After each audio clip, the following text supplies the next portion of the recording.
Euskal Pilota en basque ou pelote basque en français est une discipline qui regroupe plusieurs jeux de balles issus du jeu de paume. Sport millénaire qui consiste à se renvoyer la balle au-dessus d'un filet ou contre un mur. Ancêtre du tennis, les règles de base sont similaires, un rebond est autorisé et la pelote doit retomber sur l'aire du jeu nommé cancha.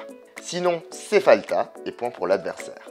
D'ailleurs, le système de points un peu bizarre du tennis y trouve son origine.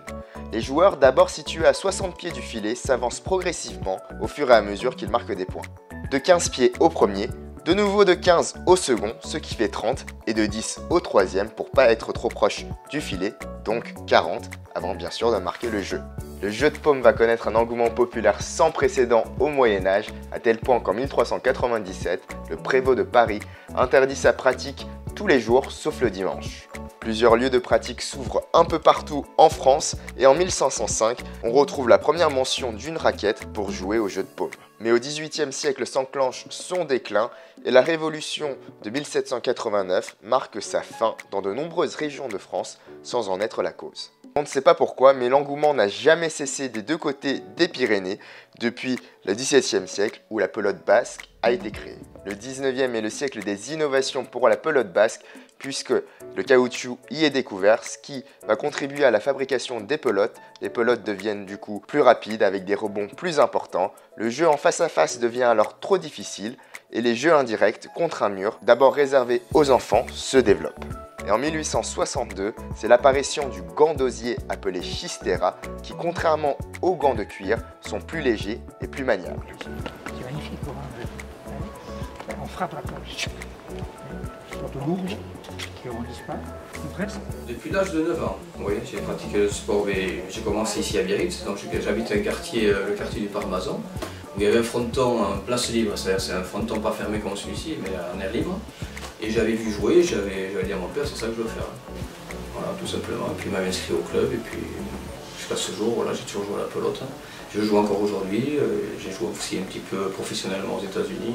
Et au début du XXe siècle, les règles sont mises en place par la Fédération internationale de la pelote basque, ce qui va aboutir à la création de championnats. Et dans les années 20 et 30, la pelote basque va se développer dans un lieu très loin des Pyrénées, puisque c'est dans la concession française de Shanghai qu'elle va connaître une grande popularité avec les paris sportifs. Sa présence en Chine disparaît avec la fin de la concession, mais c'est du côté des États-Unis qu'elle va se développer avec des frontons casinos. Il y avait des frontons avec une cinquantaine de joueurs et il y avait un système de jeu qui faisait que les gens pouvaient parier sur la pelote basse, sur la cesta punta, et à l'époque ça marchait très bien.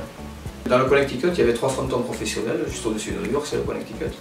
Et ensuite, les autres frontons se trouvaient en Floride, au sud, mais tout sur la côte est. Le boom, ça a été fin des années 70, début des années 80, ou même les années 80 jusqu'en 1988, où là, il y a eu une grève qui a commencé, puis ça a été le début de la fin, petit à petit. Les arrières ont des chisteras plus grands parce qu'ils vont privilégier la puissance. Et les avants un peu plus petits vont privilégier le maniement. C'est-à-dire que souvent le but du jeu c'est que l'arrière qui est au fond essaie de prendre l'avantage sur l'équipe adverse pour amener des pelotes d'attaque à l'avant. Et l'avant lui, son boulot c'est d'intercepter quelques pelotes et d'essayer de conclure les points.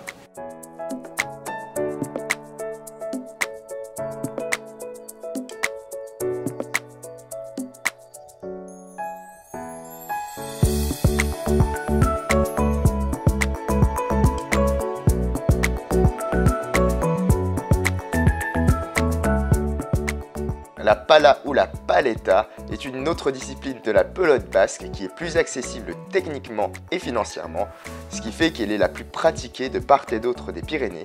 Et cette discipline-là, on va la découvrir ensemble dans la seconde partie de ces vidéos sur la pelote basque avec un défi entre Ben et Kaz. Ben et Kaz est partout, alors suis-nous parce que sur chaque réseau social, un contenu exclusif. Abonne-toi et surtout, partage!